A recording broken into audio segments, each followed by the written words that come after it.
প্রসাব করার সময় যে ভুলগুলো কখনোই করবেন না, যদি করেন তাহলে দুনিয়া এবং আখিরাত উভয়ের জন্যই আপনাকে ভয়ঙ্কর বিপদ ডেকে নিয়ে আসবে। দুনিয়ারও অকল্যাণ হবে এবং পরকালের জন্য আপনাকে আল্লাহ পাক অকল্যাণের মধ্যে রেখে দিবেন, জাহান্নামের মধ্যে ঢুকিয়ে দিবেন, কবরের মধ্যেও আপনার আযাব হবে।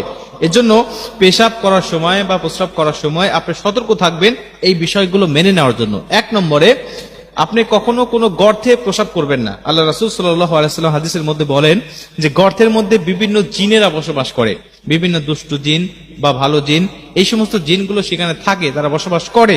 কিন্তু যদি তাদের অজ্ঞাতসারে তাদের শরীরের উপরে এই নাপাকি তোমার পেশাবটা পড়ে যায়, যদি সে ভালো জিন হয় তাহলে তোমাকে ক্ষমা করে দিবে, তাহলে তোমাকে কিছু বলবে না। কিন্তু সে যদি হয় দুষ্ট জিন, মানুষের মধ্যে যেমন ভালো মন্দ আছে, জিনদের মধ্যে ভালো মন্দ আছে। মানুষের মধ্যে ভালো মানুষ আছে যারা মানুষকে ক্ষমা করে দেয়, আবার কিছু মানুষ আছে সামান্য ভুলের জন্য মানুষের উপর অ্যাকশন নেয়, তার প্রতিশোধ নেওয়ার চেষ্টা করে। জিনদের মধ্যে ঠিক অনুরূপ। আপনি যখন